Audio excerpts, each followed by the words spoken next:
A metal ceramic restoration is defined as a fixed restoration that employs a metal substructure, onto which is fused an aesthetic ceramic.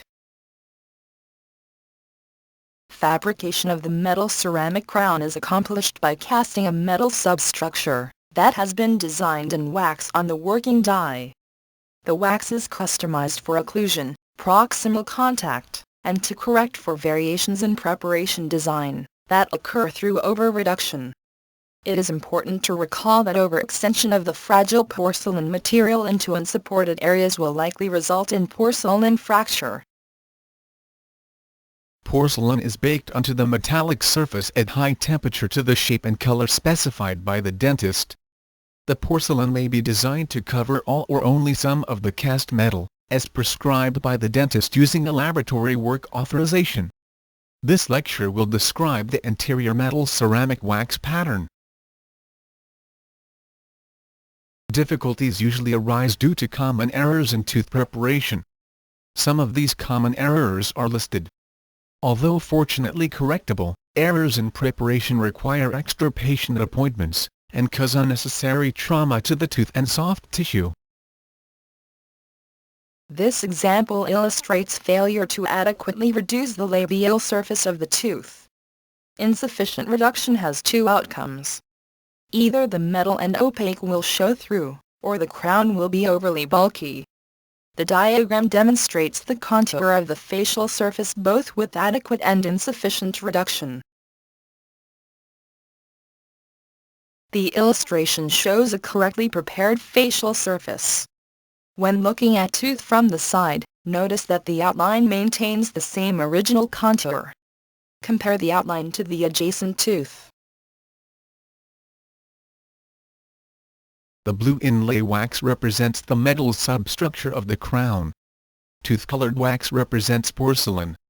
The tooth is restored to its original shape, which is in harmony with the adjacent teeth. Here the tooth is under-prepared. Note its relationship to the adjacent tooth. To maintain the correct symmetry with the adjacent tooth, the porcelain is thin in the incisal 1/3. The anesthetic appearance will not be acceptable. In this under-prepared tooth, the crown was over-contoured in the incisal 1/3. This results in a bulky and asymmetrical appearance. Again, the result is unacceptable and the tooth must be re-prepared. Here, the tooth has been badly over-reduced. Reduction was only accomplished in one plane, causing gross over-reduction in the incisal 1/3. The restoration will be lacking in resistance and retention form. Here, the porcelain is overextended to attain normal contour and symmetry. Alternatively, the metal must be made thicker to properly support the porcelain, but the resistance and retention form can only be improved by the incorporation of axial grooves. The metal ceramic crown may be designed in a variety of ways, as prescribed by the dentist.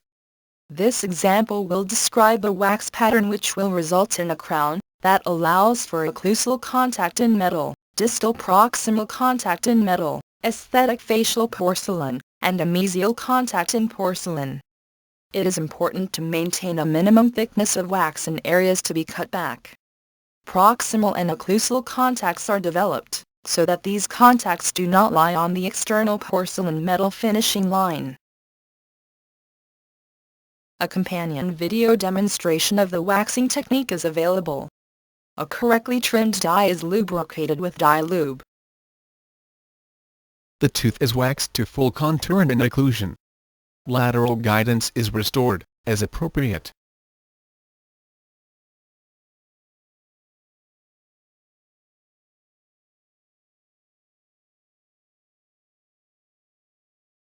The opposing occlusal contact should not be at the metal-ceramic junction. It is acceptable to design the crown for occlusion in porcelain, or in metal, which is generally preferred, because the wear characteristics of metal more closely approximates that of enamel, and less tooth preparation is required. This is true of both centric and lateral contacts. The area to receive porcelain is outlined with a sharp instrument. Generally this involves the facial, incisal, and proximal surfaces.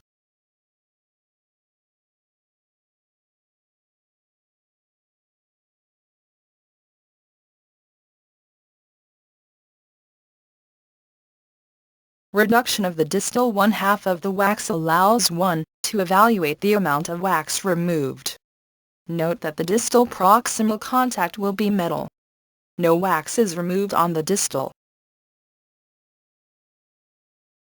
A putty matrix made prior to cutback enables one to evaluate the reduction.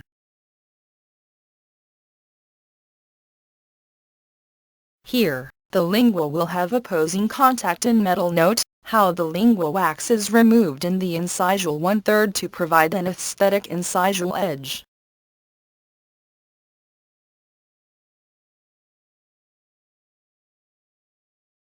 The incisal 1/3 and mesial is contoured by removing wax. Reduction is evaluated with a putty reduction guide. A facial view demonstrates the cutback. Observe the lateral movement. The wax should reproduce the original disocclusion, as recorded by the guide table.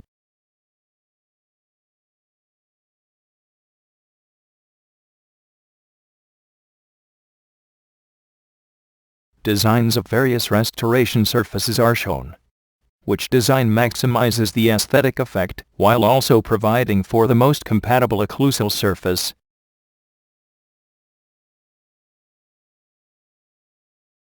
The competed cutback is illustrated.